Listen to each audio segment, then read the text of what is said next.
voyez que j'ai trouvé cette jolie image de Traumformel de Stockhausen.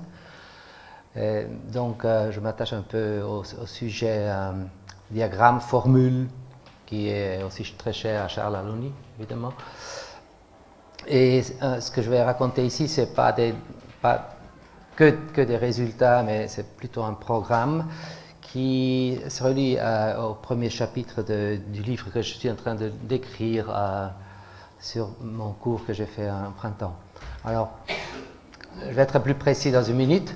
Alors, mes points vont être d'abord expliquer un peu l'idée de l'adjonction musique-mathématique. Donc, ça sera vraiment une adjonction fonctorielle.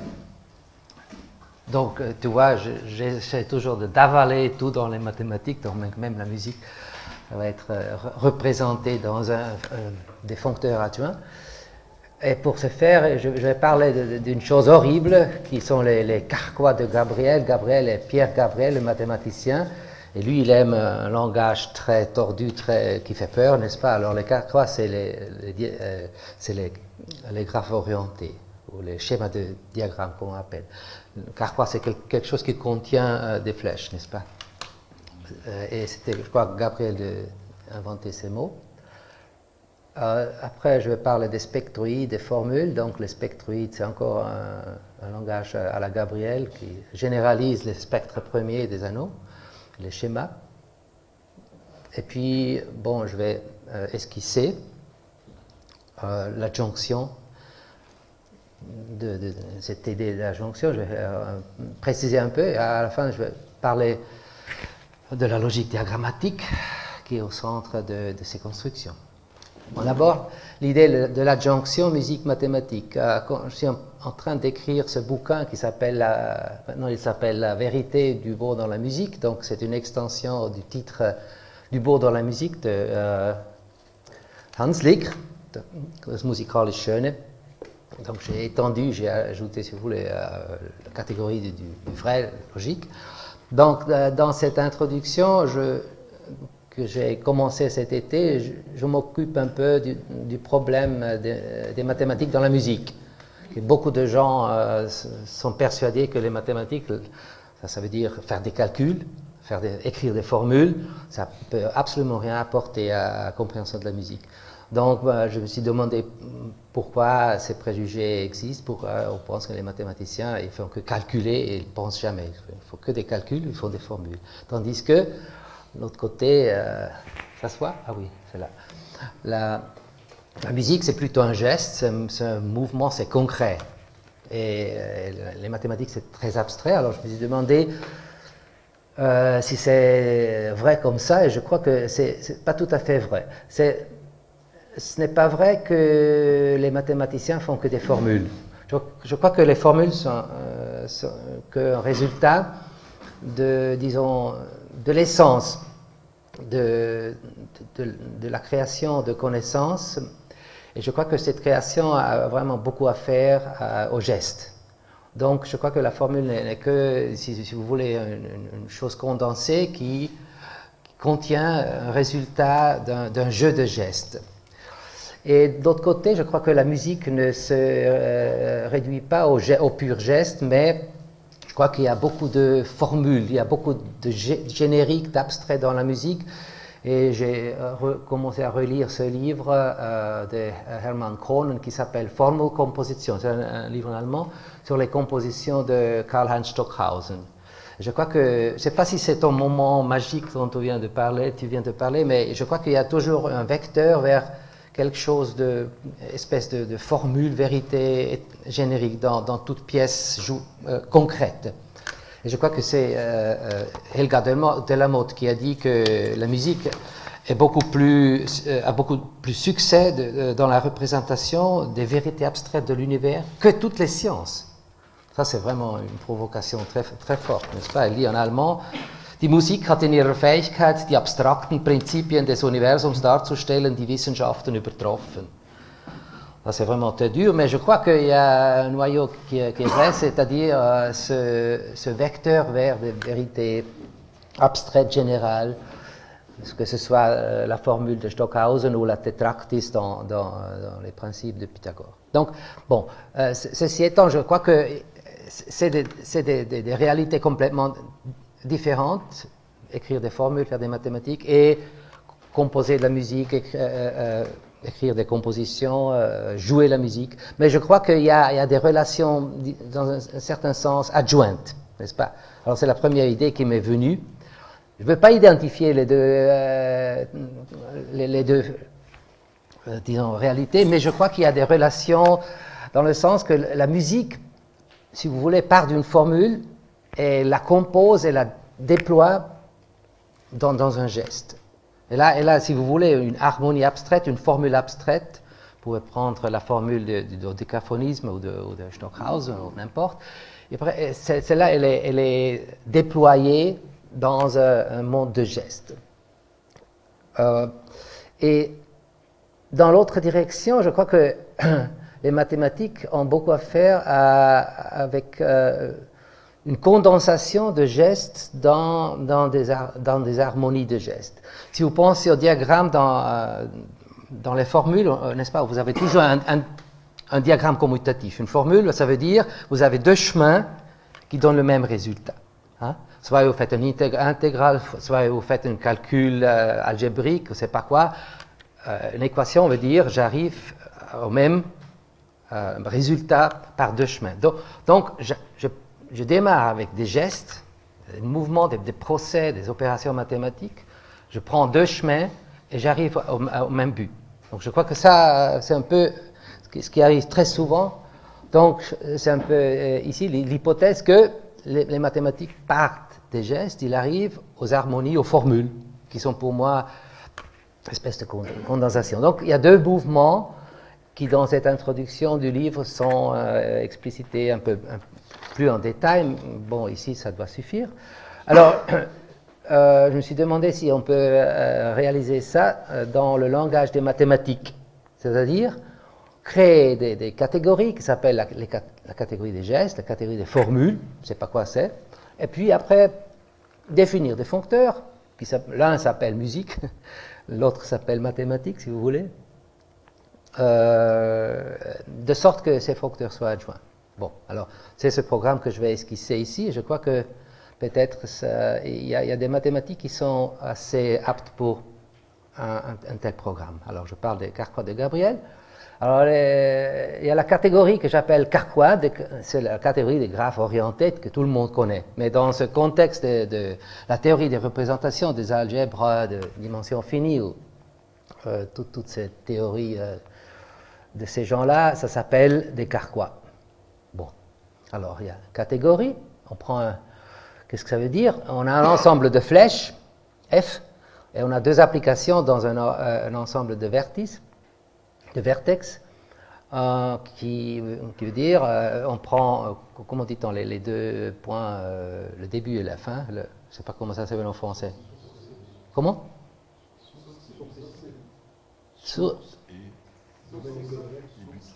Source et but. Bon, d'accord. En anglais, c'est tail and head.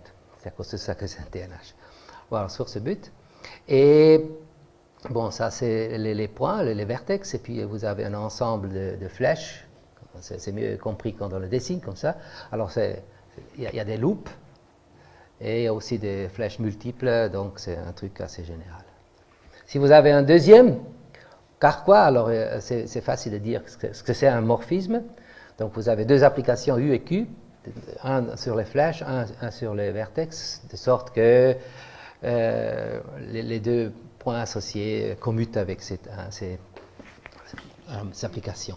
Donc, on a une catégorie et l'ensemble des morphismes de DAE, c'est symbolisé de cette manière-là. Bon, alors ça, c'est le graphique. Alors, on a évidemment un foncteur de la catégorie top des espaces topologiques dans les Carquois, qui associe à chaque espace topologique un Carquois que j'appelle un Carquois spatial, et ça marche de manière très évidente.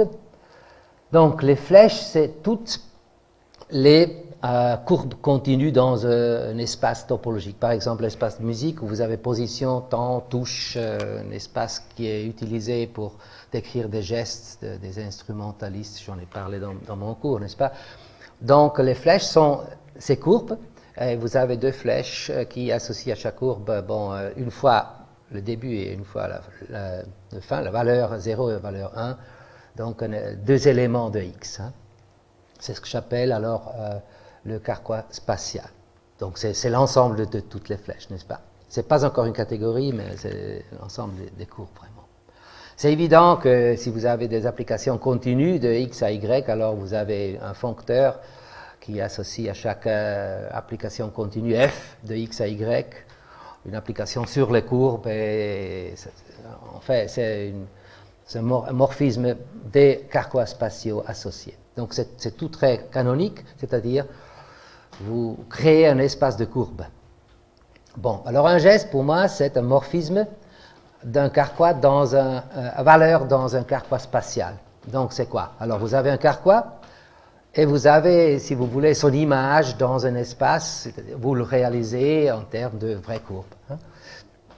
Mais c'est vraiment, c'est pas seulement l'image, c'est vraiment l'association, parce qu'il se peut que des différentes flèches soient envoyées dans la même flèche dans X. Bon.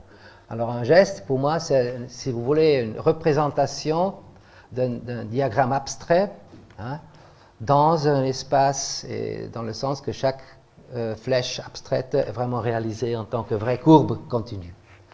Et un morphisme de geste, alors c'est clair ce que ça devrait être, c'est alors le suivant, n'est-ce pas? Vous avez deux gestes, G et H, et alors vous dites qu'un morphisme, c'est, à gauche, un morphisme des carquois, U, de D dans E, et à droite, c'est un morphisme continu, que j'appelle continu, des carquois spatiaux associés, de sorte que ce diagramme commute. Bon, donc vous avez une catégorie de gestes. Je crois que j'avais pas encore expliqué ce côté-là, c'était assez flou ce que j'avais raconté en mars, et maintenant je crois que cette catégorie peut être précisée. Donc c'est ça le côté gestuel, c'est-à-dire on a les carquois abstraits, et puis il y a une espèce de représentation dans le sens des courbes continues. Et c'est vraiment des courbes qu'on utilise, on a même des logiciels qui réalisent tout ça, donc c'est pas que de l'air chaude, c'est vraiment des choses qui sont déjà utilisées. Mais ici, je reste générique, même que Thierry n'aime pas du tout mes généralités, mais bon, il va devoir vivre avec ça. Maintenant, sourire pour l'air chaude. Oui. Bon, alors, j'ai déjà un petit problème, peut-être pour vous. Je ne suis pas topologue algébriste, donc je sais, peut-être c'est trivial pour beaucoup de gens. Est-ce qu'il existe des gestes naturels? Qu'est-ce que ça veut dire? Ça veut dire que pour tout carquois, on définit un geste, c'est-à-dire un morphisme dans un certain espace topologique, dans un carquois spatial, de sorte que, alors pour tout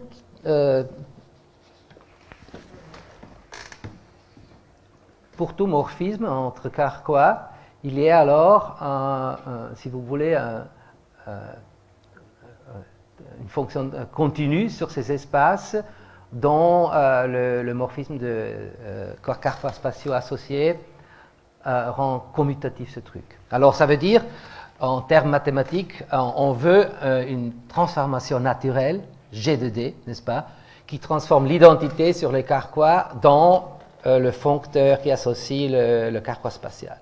Je ne sais pas si ça existe. Bon, alors il y a certaines idées qui viennent tout de suite à mon esprit, l'idée de la position générale de vertex. C'est-à-dire, si vous avez un carquois abstrait, évidemment, vous pouvez positionner ces points dans un espace, disons, des réels de position générale, c'est-à-dire de sorte que les différences soient linéairement indépendantes. Et puis, bon, il est évident, alors que si vous représentez les flèches comme des droites qui connectent ces points, alors il y a des fonctions affines. Mais ça marche seulement sans flèches multiples et sans loop. Alors s'il y a les flèches multiples, il faut faire des petites astuces. Peut-être ça marche de manière fonctorielle. Alors Bon, de toute façon, ça marche s'il n'y a pas de flèches multiples et pas de loupe. Bon. Et je pense que le reste devait être canonique pour des gens qui sont spécialistes dans la chirurgie, je ne sais pas quoi. De toute façon, là, c'est une belle question. Donc, je pense que peut-être il y a des gestes naturels. Bon, ça, c'est le côté geste. Et puis après, le côté spectroïde, c'est-à-dire le côté formule.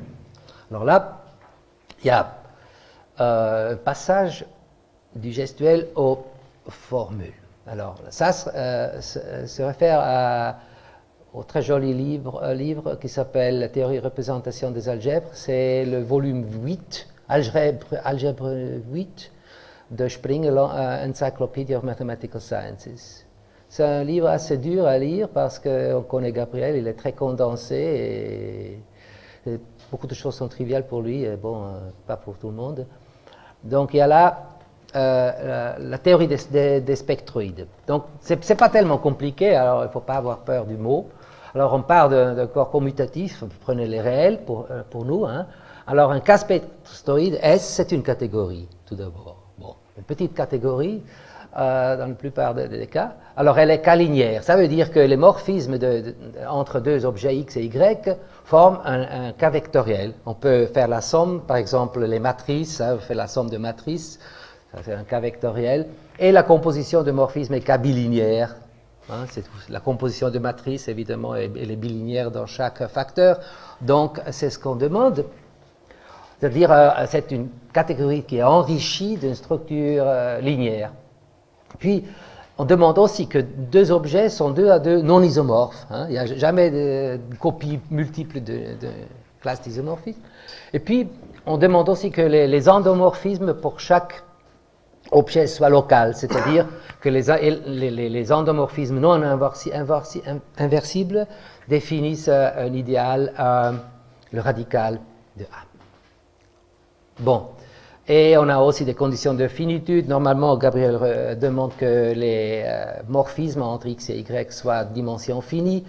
Moi, je crois que pour les constructions qui nous intéressent ici, il suffit que le quotient du radical divisé par radical carré soit fini. Bon, ça ne va pas nous intéresser ici, c'est seulement technique.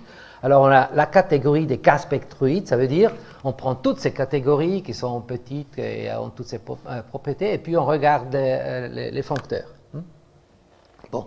Alors, vous allez voir qu'il y a des exemples qui sont vraiment terre à terre, et toutes ces généralités sont très intéressantes, mais on peut vraiment travailler très concrètement sur ça. Alors, l'exemple typique est le suivant.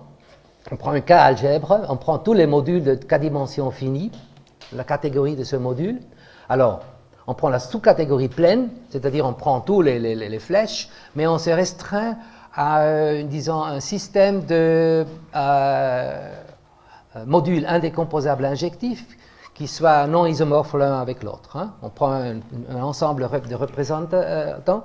Et alors, c'est ça un spectroïde très typique. Alors, pourquoi ça s'appelle spectroïde? C'est très important. Déjà, dans sa thèse des catégories abéliennes, Gabriel avait démontré que si on prend l'algèbre B, de sorte que l'idéal à droite soit toujours bilatère, donc par exemple B commutatif, hein, alors le spectroïde des modules est en bijection avec le spectre premier de cette algèbre, c'est-à-dire l'ensemble des idéaux bilatères premiers, et la condition être premier, c'est écrit en bas, AIB, contenu dans I. Donc,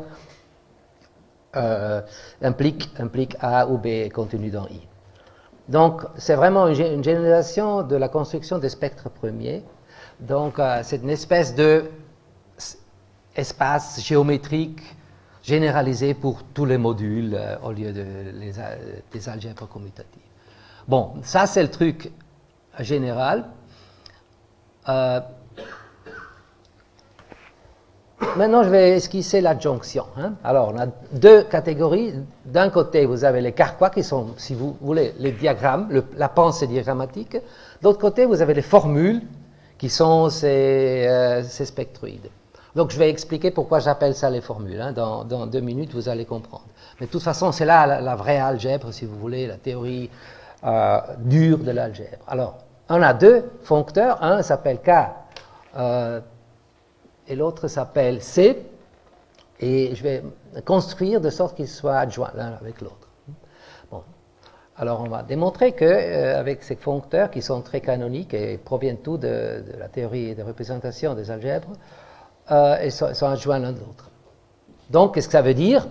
Si vous regardez les morphismes parmi les spectroïdes à gauche ici, alors il y a le foncteur KD associé à un carquois et les morphismes dans n'importe quel spectre. Alors, cet ensemble est en bijection avec les morphismes entre carquois du carquois D dans le carquois associé au spectroïde S qui s'appelle C2S. Alors, vous allez voir que c'est une chose très très canonique. Alors, le foncteur K, c'est la catégorie d'un carquois. C'est une chose très très canonique, vous allez voir. Prenez un carquois, n'importe quel D. Alors, quelle est la catégorie de chemin? Bon, ça on connaît. Hein? La catégorie des chemins, vous prenez le carquois, alors vous faites tous les chemins. C'est ça, les morphismes du début du chemin jusqu'à la fin. Donc, vous pouvez composer les morphismes d'une manière canonique, combinatoire. Ça vous donne la catégorie de chemin. Ça, en informatique, c'est très bien connu, on connaît par cœur tout ça. Et la catégorie, alors, KD, a les mêmes objets que la catégorie des chemins, mais on enrichit les morphismes dans le sens qu'on prend vraiment les morphismes ici, disons, de X à Y, qui sont les chemins, dans cette catégorie des chemins, et on les prend comme étant des vecteurs linéairement indépendants, une base d'un vectoriel libre engendré par ces chemins au-dessus des coefficients d'un K. Donc, c'est une chose très canonique. Vous prenez les chemins, vous faites les sommes formelles linéaires, et évidemment, ça vous définit une catégorie K-linéaire. Alors, évidemment, de plus, si vous avez un morphisme de carquois, ça vous définit un morphisme des catégories des chemins associés, ça c'est clair, et vous pouvez étendre ça de manière linéaire à en déduire alors un morphisme des K catégorie KD dans la catégorie K de E. Donc vous avez un foncteur qui part des carquois et arrive dans ces catégories-là. Et bon, il est facile de voir que c'est évidemment un spectroïde ici, parce que les chemins qui ont longueur 2, si vous les divisez, ça vous donne justement les chemins. Donc le radical, la condition sur le radical est satisfaite. Bon. Et alors la catégorie du carquois donne lieu à une K-algèbre de carquois. Et ça c'est vraiment quelque chose qui nous intéresse parce qu'on veut savoir ce que c'est les formules. Alors qu'est-ce qu'on prend? Cette algèbre aura la somme directe de tous les morphismes de notre KD. Et la unité de cette algèbre, ça sera la somme de toutes les identités des objets. Hein. Alors je prends un exemple pour que vous compreniez. Alors je prends ce carquois très facile, il y a deux loops dans un point. Comment ça s'appelle en français? De boucles. De boucles.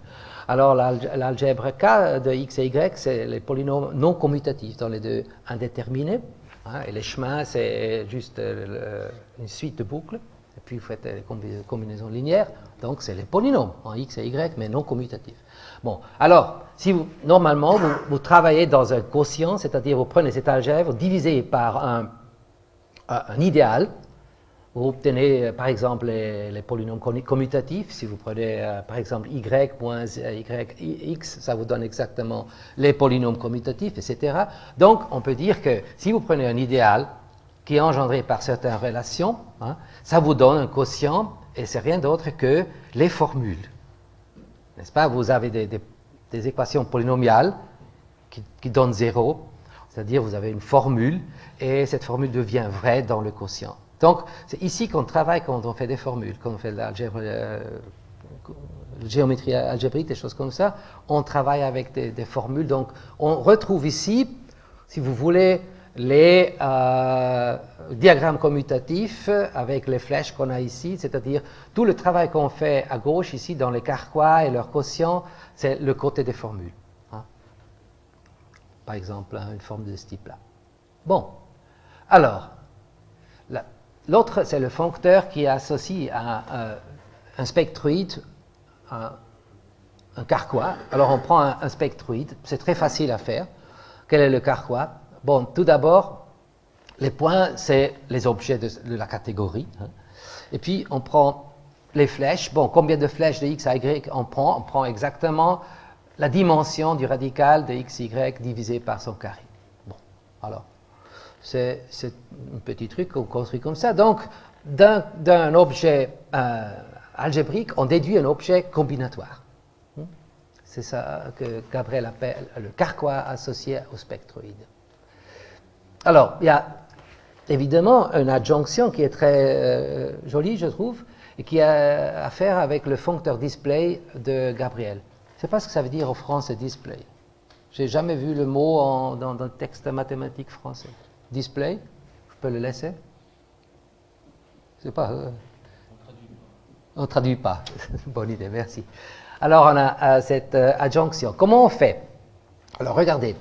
Tout d'abord, si vous supposez que c'est un isomorphisme pour chaque carquois D, hein, alors c'est vrai aussi pour le carquois associé au spectroïde CS. Alors, en particulier, vous avez cet isomorphisme. Mais à droite, vous avez l'identité de CS sur soi-même. Et à gauche, alors, ça vous donne un foncteur que Gabriel appelle display functor. Donc, c'est le foncteur de la catégorie K associé au carquois du spectroïde S et qui termine dans le spectroïde S. Alors, c'est facile, évidemment, quand vous avez ça, c'est facile de construire une adjonction, n'est-ce pas? Vous prenez un morphisme de carquois, de D dans CS, alors vous prenez là, vous lui associez le foncteur K linéarisé de KD dans KCS, et puis vous avez le foncteur display, et vous composez, et ça vous donne quelque chose qui va de KD dans S. Donc c'est ça l'adjonction. C'est le passage de droite à gauche. Hein. Le passage ici d'un morphisme de D à CS, ici c'est F. Hein. Le KF est associé par linéarisation, et puis vous composez avec le foncteur display de Gabriel, et ça vous donne exactement un truc qui démarre dans KD et termine sur S. Hein. Donc, c'est dommage que je n'ai jamais vu cette présentation-là, mais je sais que Gabriel a un peu une relation un peu schizophrène avec les catégories. D'un côté, il les adore, il les connaît extrêmement bien. Hein. Et de l'autre côté, il veut empêcher tout le monde de les utiliser parce qu'il dit que c'est les mathématiques faites en marchant en arrière, n'est-ce pas? On a déjà les résultats et puis on les reformalise. Et donc c'est seulement pour les maîtres qui peuvent utiliser les catégories. Donc lui, il se considère maître et bon, c'est fait. Bon. Ceci étant, ça c'est le niveau que je crois que c'est intéressant parce que ça met ensemble un peu disons, les diagrammes et les spectroïdes, c'est-à-dire l'algèbre dure. Hein. Alors, ce que je disais avant, c'est que peut-être on a cette transformation naturelle G qui associe à chaque carquois un geste naturel. Donc, on aurait alors un foncteur des carquois dans les gestes. Je suppose que c'est 3/4 vrai, plus ou moins. Et alors, à gauche, on aurait les formules, à droite, on aurait les gestes. Alors, vous voyez que dans le milieu, vous avez exactement les diagrammes, c'est-à-dire la catégorie des carquois. Alors, ce qui manque ici, et là, je suis ouvert, je ne sais pas encore ce qui devrait être là. J'espère qu'on peut étendre cette adjonction au niveau en haut, dans une adjonction ça serait une adjonction de vrais gestes avec, je ne sais pas quoi, des formules gestuelles, je ne sais pas quoi. Ça c'est encore ouvert à définir. Donc, il faudrait, disons, immerger un spectroïde dans une structure spectroïde continue, je ne sais pas quoi. Donc, ça serait vraiment à conjecturer si on trouve ici une bonne catégorie qui rend tout ça commutatif. Évidemment, là, il faudrait aussi commuter les foncteurs avec les immersions, etc. Bon. Alors ça, c'est vraiment un programme ouvert. Je ne sais pas si ça marche. Il faudrait évidemment démarrer avec le problème s'il y a des gestes naturels. Bon, ça, c'est l'esquisse de l'adjonction. Et je trouve ça vraiment intéressant que les mathématiques offrent une certaine dualité de algèbre dure, la théorie des modules, vraiment, c'est pas trivial là. Et puis la théorie combinatoire des diagrammes. Bon, alors la logique, ça c'est la fin, il faut parler des diagrammes maintenant, des Carquois.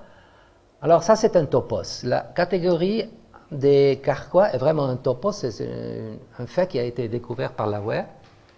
Et ça, c'est un topos. Le démontrer est vraiment un des petits miracles qu'il faut utiliser quand on veut démontrer des choses en 2 mots, au lieu de faire des constructions explicites pour des heures, construire des Carquois exponentiels et des choses horribles.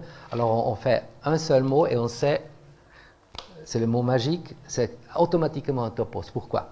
Alors, regardons un Carquois. Alors, je dis, un Carquois est un foncteur. Alors ça, tout le monde dit, oh, c'est abstrait, ça fait peur. Mais non, les foncteurs, c'est vraiment les concepts généraux qui aident à comprendre beaucoup de choses. Pourquoi c'est un foncteur? Alors, bon, c'est un foncteur, vous prenez une très petite catégorie avec 2 points et 2 flèches. Hein, et les identités sur les points. Donc, c'est des catégories tout à fait triviales. Alors, une catégorie de ce type-là, qui évidemment est un Carquois spécifique, mais bon, oublions les Carquois maintenant. On sait, on a toute une petite catégorie. Alors, on prend un foncteur à valeur dans les ensembles. Bon, alors maintenant, je vais dire, on ne s'intéresse pas si c'est un foncteur covariant ou contravariant. Pourquoi pas? Parce que cette petite catégorie ici est autoduale. Évidemment, si vous renversez les flèches, c'est encore la même. Donc, on se fixe à dire, bon, le foncteur contravariant. Et alors, qu'est-ce que ça veut dire? Alors, les Carquois, c'est la catégorie de tous les foncteurs contravariants partant de cette très très petite catégorie arrivant dans les ensembles. C'est ce que les Français dénotent comme ça, avec un circonflexe à droite.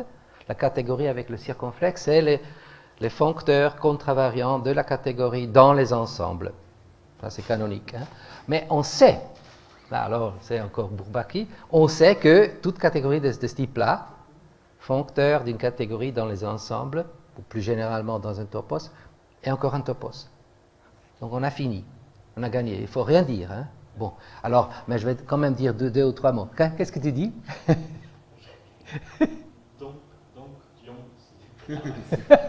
Oui, donc il fait jour. Hein? Oui, donc il est 1h moins le quart. Tu as raison. Je vais terminer avant l'heure. Alors, ce qui est très trivial, là, il ne faut pas beaucoup de fantaisie. Pour avoir un topos, il faut avoir certaines constructions, n'est-ce pas? Alors, par exemple, le produit cartésien, c'est le produit comme on s'imagine. Si on a deux Carquois, on prend vraiment le produit cartésien des vertex, puis le produit cartésien des flèches, et bon, tout va canoniquement. Aussi, la réunion disjointe, les coproduits. Bon, on a aussi l'objet final, hein, qui est une flèche et une boucle. Un point et une boucle. On a aussi l'objet initial qui est le Carquois vide. Hein. Et puis, ce qui est un peu plus difficile, si on ne sait rien, c'est l'exponentiel. Un Carquois à D avec l'exposante Carquois E. Alors, c'est ça. On sait qu'il y a des générateurs dans cette catégorie. 2 générateurs, c'est-à-dire 2 objets, 2 Carquois, de sorte que si on connaît les morphismes qui partent de ces Carquois, qui sont appelés générateurs, alors on connaît tout, on connaît tous les objets. Et ces 2 Carquois, c'est d'abord le Carquois point, un seul point, et l'autre Carquois, c'est le Carquois, disons, flèche typique. Ici, flèche typique, ici, point. Bon, alors on regarde, si on veut construire cet objet, on dit, bon, on regarde toutes les flèches, c'est-à-dire tous les morphismes de cette flèche dans l'objet à construire, et on regarde tous les morphismes du générateur point qui termine ici. Mais alors, si c'est vrai, si cet objet a vraiment les propriétés universelles, alors on sait que ça doit être la même chose que les morphismes de Carquois du produit cartésien de E fois flèche typique dans D. Donc, on a un ensemble ici qui est bien défini. Alors, on dit, bon, ça, c'est ça. Donc, les flèches, qu'est-ce que ça veut dire ici, les morphismes? C'est les flèches de cet objet, n'est-ce pas? Les morphismes qui partent de la flèche typique et arrivent dans un Carquois, c'est les spécimens des flèches qu'on a là-dedans. Donc, ici, on a les flèches. Et la même chose à droite. Hein. On a les vertex dans l'exposant, c'est vraiment les morphismes de E dans D. Bon. Et alors, ces deux flèches-là, comment ça se fait? Bon, c'est facile à faire, parce qu'on a deux injections du point ici et du point ici. Donc, ça fait deux injections de ce point dans cette flèche typique. Alors, ces deux trucs ici, évidemment, impliquent deux morphismes de ici à ici, parce qu'ici, c'est, bon, j'ai laissé fois la flèche, fois le point ici, donc ça donne par contre-invariance, ça donne deux flèches comme ça. Donc, ça vous définit l'exposant. Hein. Donc, l'exposant est très facilement vu, mais ça, il faut utiliser Yoneda pour comprendre ces choses-là. Donc, si on connaît un peu la théorie des catégories, cette logique se construit de manière très facile. Alors, évidemment, l'objet transcendantal, magique, est l'objet classifieur des sous-objets. Alors, c'est ce truc-là. Il y a 2 points, il y a 5 flèches, comme vous avez vu ici.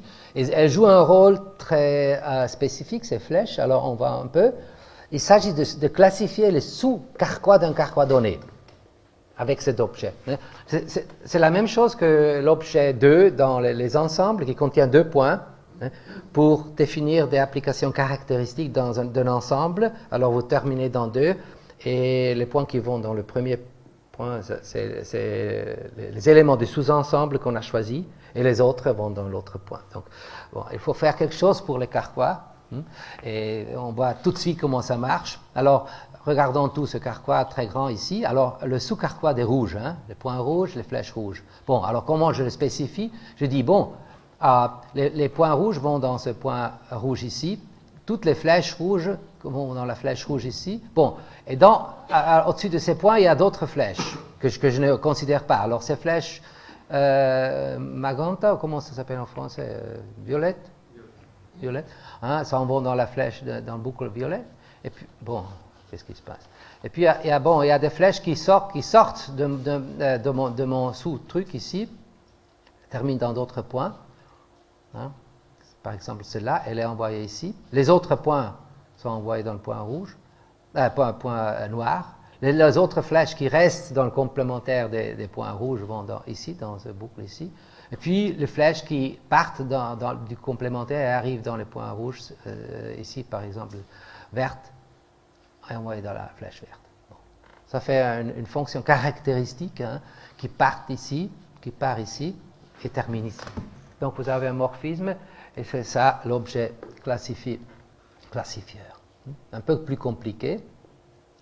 Alors, on peut dire que, n'est-ce pas, puisqu'on a toute une logique des sous-objets, on peut dire qu'un recouvrement d'un carquois par de sous-carquois est un fait logique, c'est un fait carquois logique. Donc, si vous regardez tous les exemples qu'on a, que je ne vais pas expliciter ici, alors les kainettes qu'on va discuter cet après-midi, qui sont des recouvrements de composition par des petits carquois, n'est-ce pas? C'est un acte de logique diagrammatique. Et on peut déployer toute la logique des carquois qu'on a. On n'a pas encore fait, mais c'est un programme qui est canonique maintenant. Et aussi les réseaux neuronaux artificiels, les réseaux globaux et des choses que j'ai discutées ailleurs, c'est toutes des constructions logiques dans la logique des carquois. Bon. Alors, ça veut dire que si vous avez alors un recouvrement d'un carquois par des sous-carquois avec des cartes qui s'intersectent, etc., alors tous ces faits-là, c'est une activité logique. Bon. Alors, je vais faire une dernière remarque. Sous-carquois et formule. Alors, comment ça se relie aux formules? Alors, on peut se demander si l'objet classifiant provient d'un spectroïde. Alors, il est évident que le spectroïde qu'il faut prendre est celui-là. Vous prenez l'algèbre, si vous voulez, du carquois, vous divisez par les carrés, c'est-à-dire par les chemins de longueur plus grand ou égal à 2. Ça vous donne un petit spectroïde. Et il est évident que alors, le carquois associé est vraiment l'objet classifieur sous-objet. Bon, qu'est-ce que ça veut dire? Ça veut dire que dans notre adjonction, n'est-ce pas, si vous prenez alors à droite cet oméga, et c'est oméga en renversé ici, le spectroïde, alors vous avez une bijection de morphismes, des morphismes de Carquois d'un Carquois D quelconque qui arrive dans oméga, et si vous voulez, des foncteurs du spectroïde associé, j'appelle ça l'algèbre du Carquois, qui termine dans notre spectroïde typique, ici, classifiant, si vous voulez. Donc, qu'est-ce que ça veut dire? Ça veut dire, à droite, c'est que ce n'est pas quelque chose n'importe quoi, c'est les fonctions caractéristiques à droite, n'est-ce pas? Ça veut dire les sous-Carquois d'un Carquois donné, c'est-à-dire ces valeurs logiques, hein, sont en bijection avec quoi? Avec des morphismes, si vous voulez, d'algèbre de Carquois. Hein? Mais qu'est-ce que ça veut dire, des morphismes d'algèbre de Carquois? Ça veut dire prendre les idéaux la sous-catégorie qui s'annule, n'est-ce pas? Et ça veut dire regarder les valeurs de vérité dans un Carquois D est équivalent à regarder les formules qui sont, si vous voulez, des générateurs des idéaux qui s'annulent, ici, à gauche. Donc, ça veut dire faire de la géométrie algébrique de ces formules-là, non commutatives, appelées comme vous aimez, c'est équivalent à regarder la logique des Carquois à droite. Donc, je trouve ça, c'est vraiment une traduction intéressante de faits logiques combinatoires, si vous voulez, de gestes abstraits, et d'autre côté, des formules. Hein. Donc, je crois que, bon, c'est un niveau encore intramathématique, mais je crois que c'est un niveau où on peut commencer à spéculer sur, si vous voulez, des logiques musicales au niveau, évidemment, des Carquois combinatoires, K-net, des choses comme ça, et puis d'autre côté, formules associées. Évidemment, c'est encore très générique, ça, tout le monde l'a vu, mais je crois que c'est quand même un fait mathématique assez intéressant qu'il y a vraiment des correspondances assez précises. Et pour moi, ce qui est le plus important, je termine ici, c'est que ce n'est pas une identification des mathématiques et de la musique. Ce n'est pas un isomorphisme, c'est une adjonction. Je crois que c'est un entrelace, comment dit-on, un croisement, ou je ne sais pas comment il faudrait l'appeler, mais ce n'est pas une identification. Alors là, on est d'accord. Hein. C'est complémentaire, mais peut-être il y a des relations très fortes de l'un avec l'autre. Donc c'est ici que je suis arrivé en ce moment-là et terminé. Merci.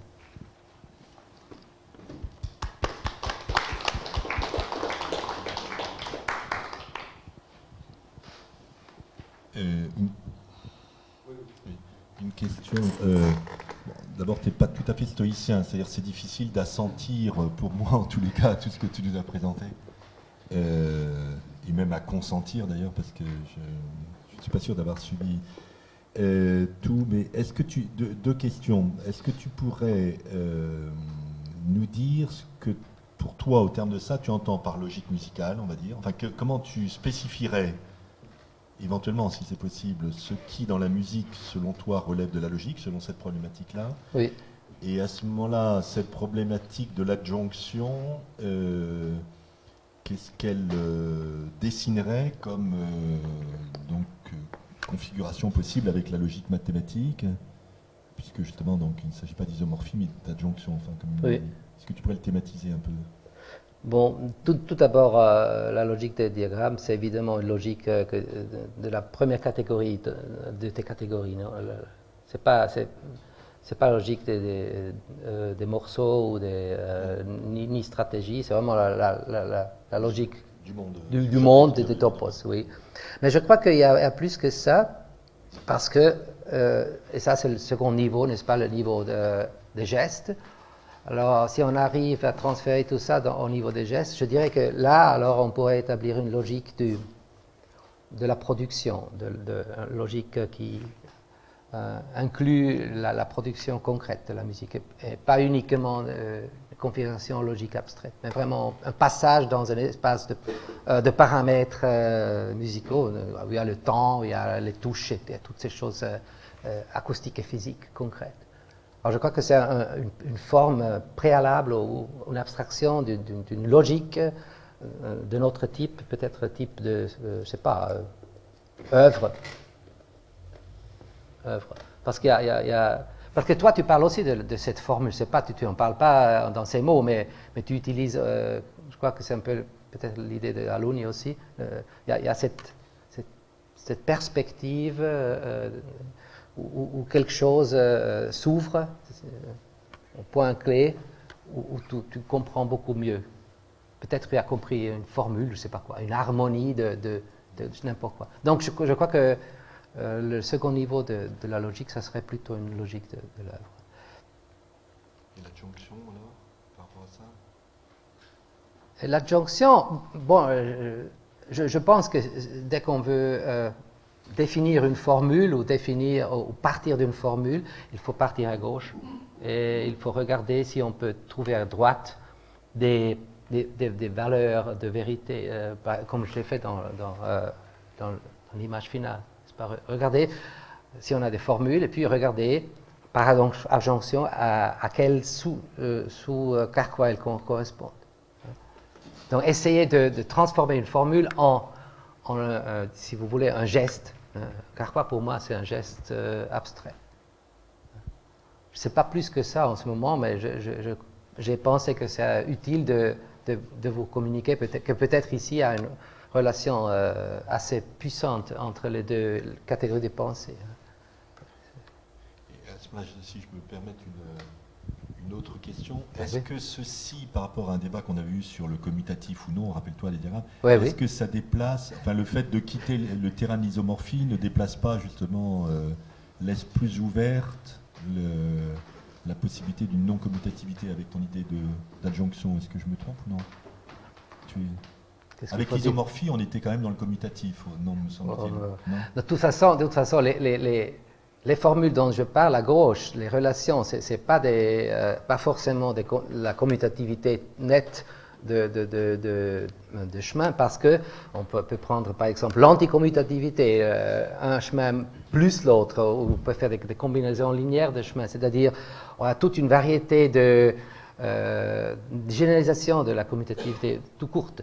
Donc là, tu peux, si ça te plaît, jouer un peu sur les coefficients et tu auras des formules beaucoup plus générales.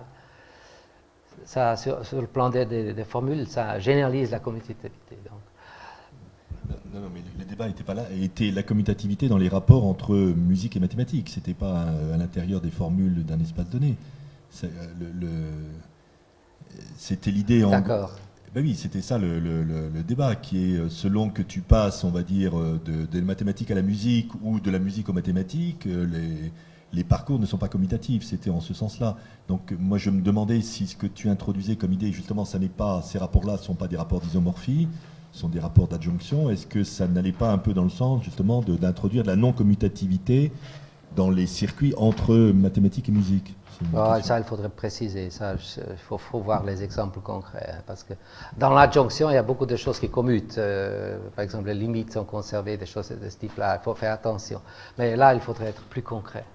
Je ne peux pas faire comme ça, le bon Dieu.